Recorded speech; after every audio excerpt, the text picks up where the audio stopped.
Namaskar. I welcome Member Health Niti Aayog, Secretary from the Ministry of Health, Secretary DBT, DG ICMR and Joint Secretary from the Ministry of Health. तो सबसे पहले मैं request करूँगा secretary health से कि अपना presentation जो है मीडिया के लिए दें। नमस्कार, हम आपको आज कोविड की स्थिति, उसके साथ साथ वैक्सीनेशन की तैयारी, इसके बारे में एक बर्ड्स आई व्यू, विहंगम दृष्टि प्रदान करेंगे।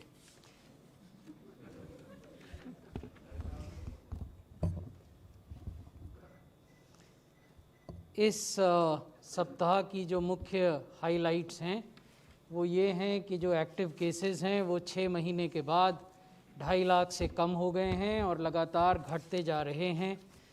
डेली नंबर ऑफ़ डेथ्स 300 से कम पिछले 11 दिनों से लगातार हैं। क्यूमुलेटिव पॉजिटिविटी रेट जो है वो 6% से कम हो गया है, 5.87 है। और अगर आप पिछले सप्ताह का पॉजिटिविटी रेट देखें तो वो 1.97 है। ये स्थिति है कि कैसे डेली पॉजिटिविटी रेट घट रहा है और लगातार 3% से नीचे बना हुआ है 23 दिसंबर से लेकर 5 जनवरी तक। ये भी दिखाता है कि इन्फेक्शन किस दिशा में प्रोग्रेस कर रहा है। यदि आप हर सप्ताह के पिछले 5 सप्ताहों में हर सप्ताह होने वाले एवरेज रिकवरीज़ और एवरेज नए केसेस को देखें तो एवरेज रिकवरीज़ की संख्या नए केसेस से ज़्यादा रही है, जिसकी वजह से जो कुल एक्टिव केसेस हैं उनका नंबर लगातार घट रहा है।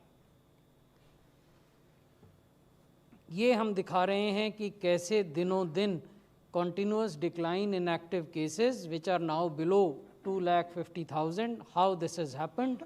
In mid-September, active cases were more than 10 lakhs, and from mid-September to 2nd of January, we have come to a scenario where these cases have declined to less than 2.5 lakhs.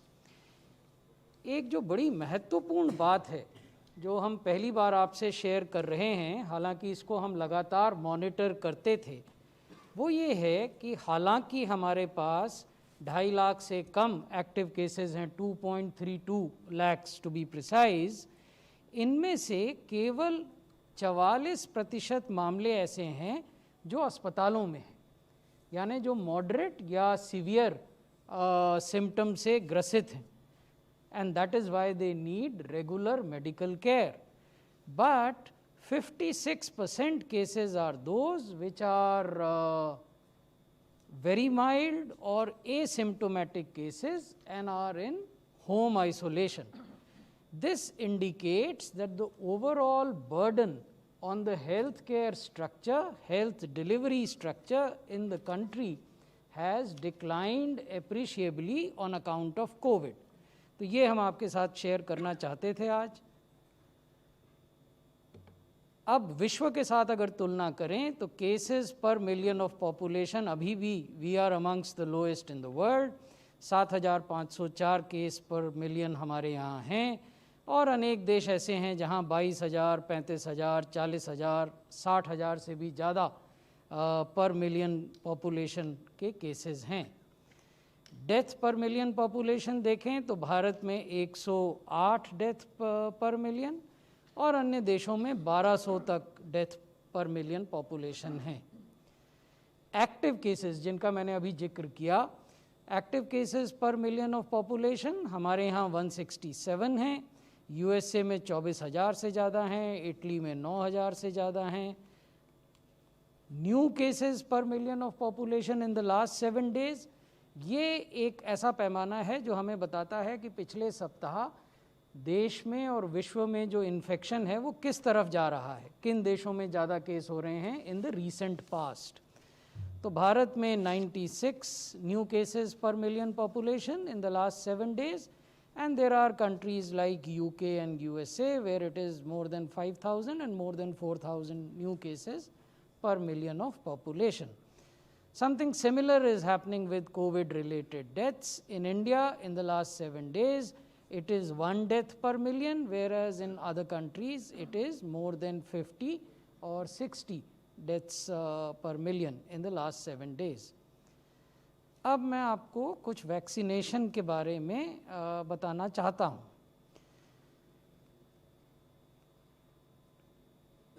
ये जो आप पहला root देख रहे हैं, ये वो गतिविधियां हैं, these are those activities which were being digitally monitored within the country under the universal immunization programme. जब भी कोई इम्यूनाइजेशन होता है तो वो कैसे आगे बढ़ता है, तो सबसे पहले वैक्सीन मैन्युफैक्चरर्स होते हैं जो वैक्सीन का उत्पादन करते हैं। फिर ये वैक्सीन मैन्युफैक्चरर एयर ट्रांसपोर्ट का सहायता लेकर प्राइमरी वैक्सीन स्टोर जो भारत सरकार के स्वास्थ्य मंत्रालय द्वारा चलाए जाते हैं, संचालित किए जाते हैं, जिनको GMSD डिपोज कहते हैं। ऐसे 4 बड़े डिपो हैं, एक करनाल में है, एक मुंबई में है, एक चेन्नई में है और एक कोलकाता में है। तो इन 4 बड़े डिपोज पर वैक्सीन मैन्युफैक्चरर्स एयर ट्रांसपोर्ट के माध्यम से वैक्सीन सप्लाई करते हैं। वहाँ से 2 रास्ते हैं, एक है कि रेफ्रिजरेटेड या इंसुलेटेड वैन्स के माध्यम से स्टेट वैक्सीन स्टोर्स में वैक्सीन पहुँचे। स्टेट वैक्सीन स्टोर कुल 37 हैं। There are 37 state vaccine stores in the country. देश में कुल 37 ऐसे स्टोर हैं, तो 37 और 4 GMSD यानी 41 ऐसे कोल्ड चेन पॉइंट्स हैं जहां बल्क वैक्सीन पहुंचती है वैक्सीन मैन्युफैक्चरर के यहाँ से। जब एक बार ये वैक्सीन पहुंच जाती है GMSD के डिपोज में, जो मैंने आपको बताया 4 हैं, या स्टेट वैक्सीन स्टोर्स में जो मैंने आपको बताया कि 37 हैं, तो फिर इसको आगे पहुंचाने की जिम्मेवारी राज्य सरकारों की और UT एडमिनिस्ट्रेशन की होती है। और वो इसको कहाँ पहुँचाते हैं? वो डिस्ट्रिक्ट वैक्सीन स्टोर में पहुँचाते हैं, which is also a temperature controlled facility through refrigerated and insulated vans. वहाँ से इनको प्राइमरी हेल्थ सेंटर्स में पहुँचाया जाता है, अगेन थ्रू रेफ्रिजरेटेड वैन्स।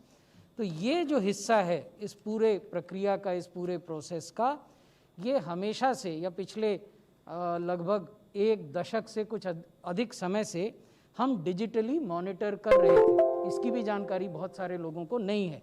जब पहली बार कोविड वैक्सीनेशन की बात हुई और लोगों ने ड्यू डिलिजेंस करना शुरू किया, मीडिया के मित्रों ने, तो वो जाने कि ऐसी भी कोई व्यवस्था हमारे देश में है। और इस तरह की व्यवस्था अनेक देशों में या लगभग किसी भी देश में मेरी जानकारी में तो नहीं है, जो रियल टाइम पर न केवल कितनी वैक्सीन कहाँ रखी गई, कैसे स्टोर की गई और जहाँ भी रखी गई वहाँ क्या तापमान है। There are temperature trackers established in each GMSD, each state vaccine store, each district vaccine store, and these temperature trackers on a real-time basis upload information about the temperature inside the facility onto a central server.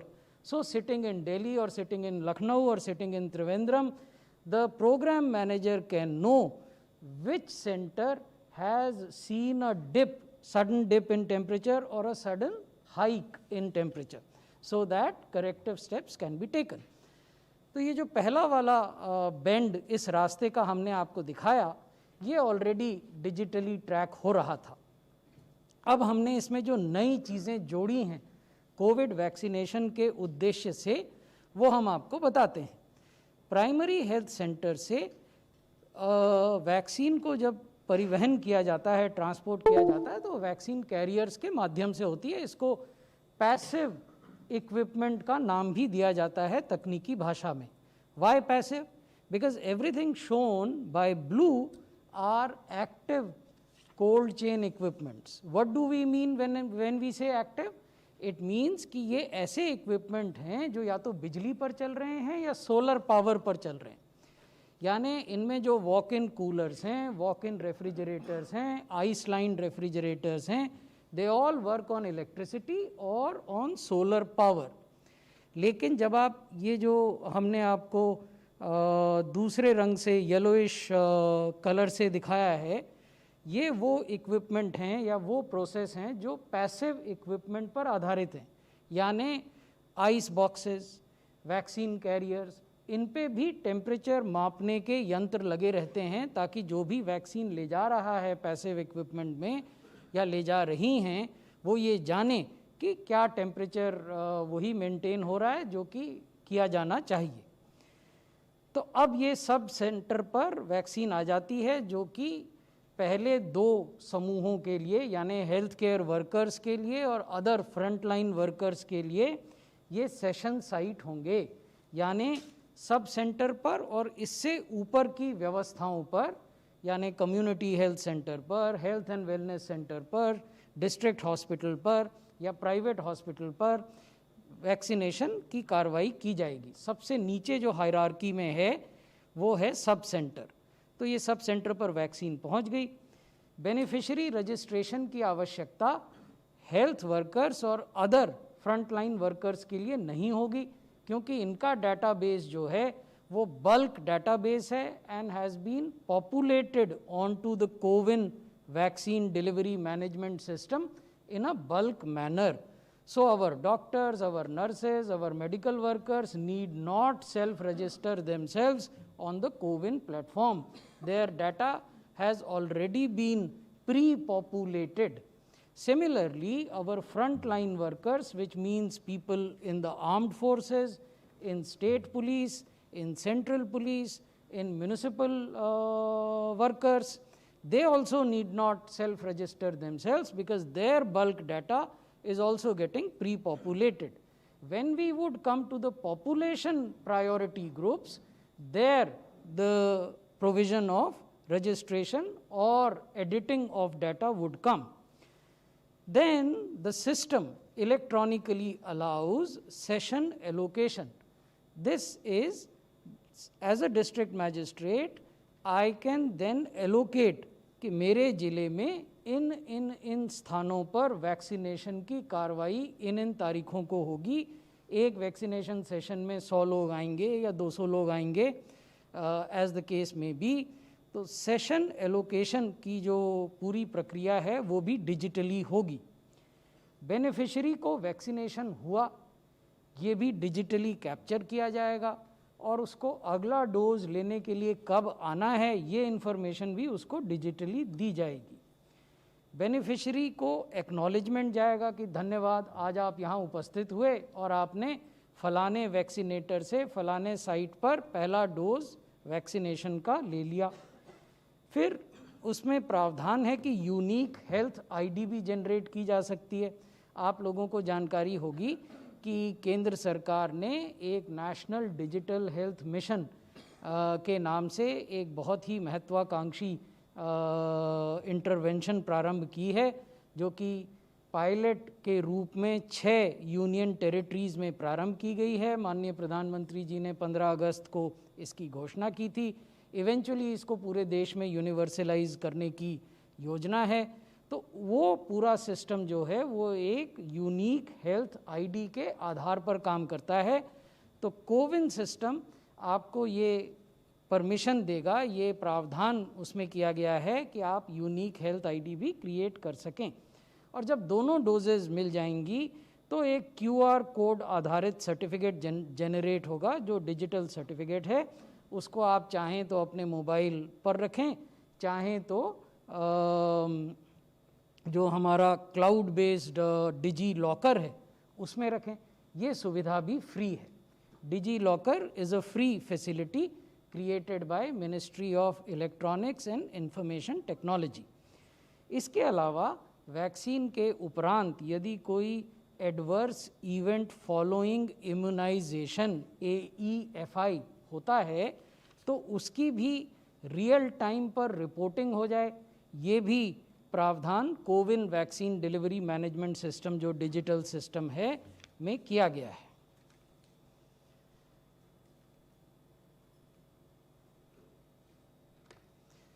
अब हम आपको इसके मुख्य features बताते हैं। कोविन हमने बनाया भारत में है लेकिन ये विश्व के लिए है, ये एक पब्लिक हेल्थ गुड है।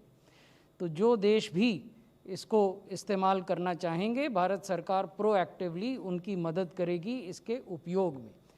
जैसा मैंने आपको बताया, इसमें सेशन एलोकेशन हो सकता है, आधार ऑथेंटिकेशन हो सकता है, और इसमें यूनिक हेल्थ आईडी का क्रिएशन हो सकता है, AEFI की रिपोर्टिंग हो सकती है। 12 भाषाओं में ये आपके फ़ोन पर SMS भेजने की सुविधा रखता है। QR कोड आधारित वैक्सीनेशन सर्टिफिकेट ये जनरेट करेगा और आपको भेजेगा यदि आपने दोनों डोजेज़ लगवा ली हों। डिजी लॉकर में आप अपना डिजिटल सर्टिफिकेट रख सकें वैक्सीनेशन का, उसकी सुविधा है। उसके लिए इसका इंटीग्रेशन, यानी डिजी लॉकर एक अलग सुविधा है और कोविन एक अलग सुविधा है, तो दोनों में एक संपर्क हो, वो हमने इंटीग्रेशन का काम भी किया है। इसके अलावा जो लोग इस व्यवस्था को चलाएंगे, यानी इस डिजिटल प्लेटफॉर्म को चलाएंगे, भारत सरकार में, राज्य सरकारों में, यूनियन टेरिटरीज़ में, उनकी भी समस्याएं हो सकती हैं। To troubleshoot their problems and issues, we would have a 24/7 helpline which will be addressing these issues. In addition हमने एक चैट बॉट की भी व्यवस्था की है जो वॉइस पैटर्न रिकग्निशन पर काम करेगा। तो अगर आप इस ऐप को, जब भी ये लॉन्च होगा और आप इसे डाउनलोड करेंगे, तो उसमें आप चैट बॉट की सुविधा भी पाएंगे। नेचुरल लैंग्वेज प्रोसेसिंग की भी इसमें सुविधा है, और ड्राई रन हमने करके देखे हैं कि इसकी जो विभिन्न कंपोनेंट हैं उसके बारे में मैं आपको आगे बताऊंगा कि वो काम कैसे करते हैं और उनमें क्या कोई बाधा अगर आ रही है तो उसको कैसे दूर किया जाए। और राज्य सरकारों की हमने ट्रेनिंग भी की है जो लोग इसको चलाएंगे IT प्लेटफॉर्म को, ताकि उनको सुविधा हो। अब ये ज़रूरी है कि जो आप वैक्सीनेशन करेंगे, जब भी प्रारंभ करेंगे, तो पहले सारी व्यवस्थाओं की फील्ड टेस्टिंग हो। तो 28 और 29 तारीख को हमने देश के 4 राज्यों में, नॉर्थ, साउथ, ईस्ट, वेस्ट में हमने पंजाब लिया था, आंध्रा लिया था, ईस्ट में आसाम और वेस्ट में गुजरात, इनके 7 ज़िलों में हमने इसका एक ड्राई रन किया, जिसमें कि हर ज़िले में 5 सेशन साइट्स और हर साइट में 25 vaccination without the vaccine obviously ये टेस्ट किए गए। इसमें कोई बड़ा इशू नहीं सामने आया। कुछ माइनर इशू कोविन की वर्किंग से रिलेटेड राज्यों ने बताए थे, उन सबको हमने एड्रेस किया है। राज्यों ने हमारे साथ ये जानकारी भी साझा की कि जो ऑपरेशनल गाइडलाइंस हमने निकाले हैं उनको वो समझ पा रहे हैं और उनको फील्ड में इम्प्लीमेंट कर पा रहे हैं।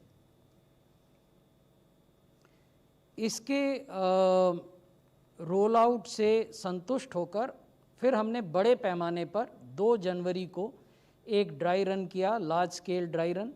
उसमें 4 उद्देश्य थे कि ऑपरेशनल फिजिबिलिटी हम कोविन की देखें, उसको फील्ड में टेस्ट करें बड़े पैमाने पर, और लिंकेजेस जो प्लानिंग और इम्प्लीमेंटेशन और रिपोर्टिंग के बीच की हैं, क्या वो काम करती हैं या उनमें कुछ कठिनाई आ रही है, क्या चैलेंजेस हैं और एक्चुअल इम्प्लीमेंटेशन से पहले उन चैलेंजेस को कैसे एड्रेस किया जाए, और किस प्रकार से जिन लोगों को ये कार्यक्रम फील्ड में करना है, PHC पर, CHC पर, जिला अस्पतालों पर, उनमें ये आत्मविश्वास पैदा हो, providing confidence to programme managers that they can actually do it.